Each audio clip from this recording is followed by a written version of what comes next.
Hey everyone, it's Ben Hardy here, and in today's video we have to talk about dealerships going out of business. Now this is something that I've talked about over the course of several videos because of the massive decline in wholesale values with used cars and how dealers are just completely underwater with their inventory. And so we're going to kind of do a deep dive into that today. But before we get into this video, as always, if you can save time and money the next time you purchase a car, link to my car buying guide in the description down below. And if you can see more content just like this, then I recommend you subscribe because I post these types of videos every single day. Let's get into it.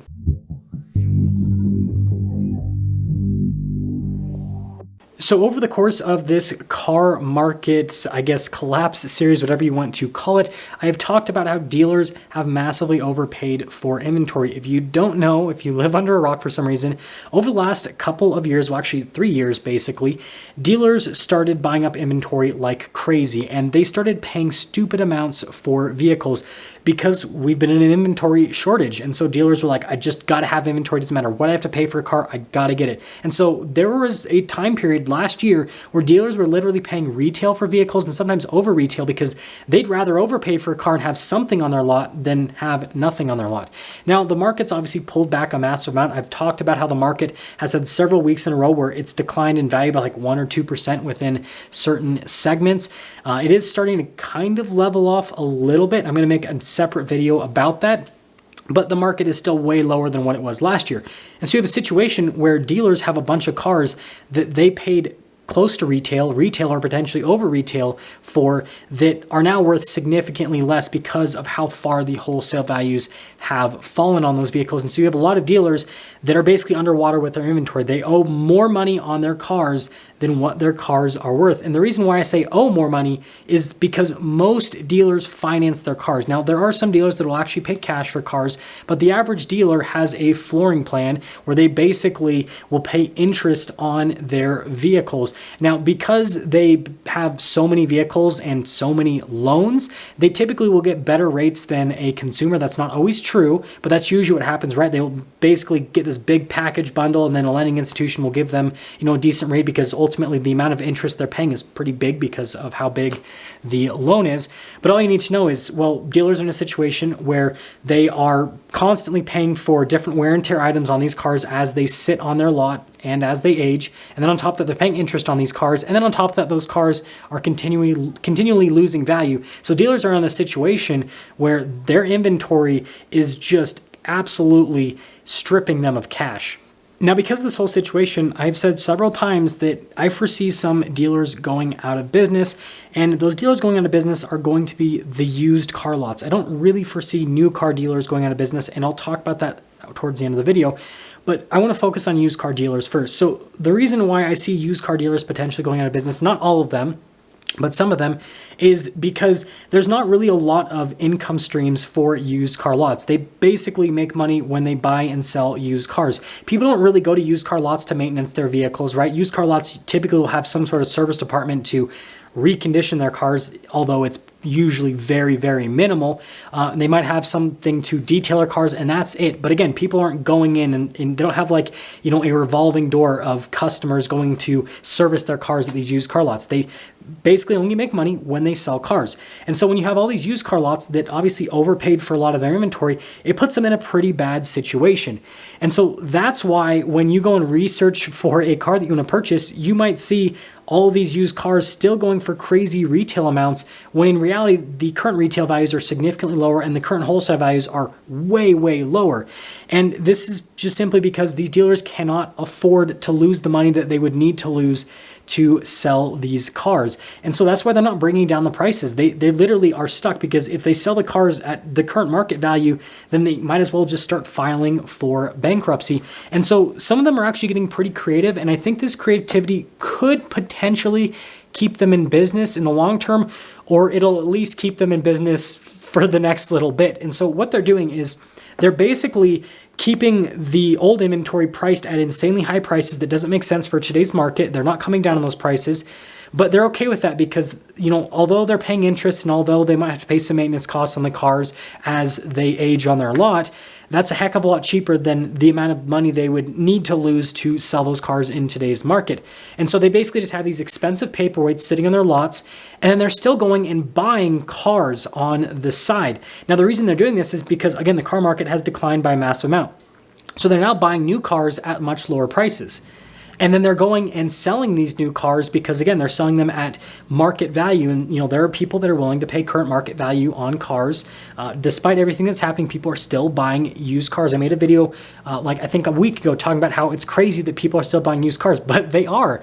And so they're using that cash flow to basically keep them afloat. But again, there's only so long that can last for, because they eventually will need to get rid of that inventory. They'll eventually want to free that up, but they're trying to, somewhat build up reserves. But again, with used car lots, it can be pretty hit and miss when it comes to business. And so it's one of those things where it's only a matter of time before, several of these used car lots make enough mistakes to where, boom, it just doesn't work out, and then they end up going under. But all you really need to know as a consumer with this segment in the video is that there is a pretty high chance, and I've seen this in real time as I've been researching for cars, that you could look at two used cars on the same car lot, same mileage, same year, same everything, and one of them might be significantly more expensive than the other one just because the used car lot bought that car earlier in the year, and then they bought another one, recently, and so the one that they bought recently, they can actually price where it should be at market, whereas the one that they bought earlier in the year, well, they're too buried in that to be able to price it at market value, so they just have it priced so much higher. It's a weird thing, but you're going to see a lot of that still continue over the next few months and potentially the next year until these car lots decide to take the L and just get rid of the inventory, or till they go to business. Now, when it comes to new car dealers, like I said earlier in the video, I don't see them going into business because I don't see this being as much of an issue for them. Now, it is still an issue. It is still a very costly issue. I've talked to several used car managers, and they tell me they have inventory that they are just buried in. Like, they are currently selling it for $10, $15, sometimes even $20,000 under what they paid for it, and they still can't sell it. And once they do sell it, that's going to be a painful thing for the dealership to experience. But the thing that new car lots have going for them is, first off, they have a lot of trade-ins coming in because people are still buying new cars. And they also have, used cars that they are selling their newer stuff, and so they're getting trade-ins for that. And so they have a little bit more inventory coming in compared to these used car lots, which is helping them basically lower their overall inventory cost basis, if that makes sense. Similar to like a stock portfolio, right? They, bought a little bit too much stock at the high point, but now they're buying stock at the bottom, and so they're, they're kind of lowering things down. This is what these new car dealers are doing, and like I said, that's what the used car dealers are attempting to do. We'll see how successful some of them are. But that's definitely helping out. But again, they can sell new cars. They also have service departments that make tons of money, right? That's a revolving door of customers.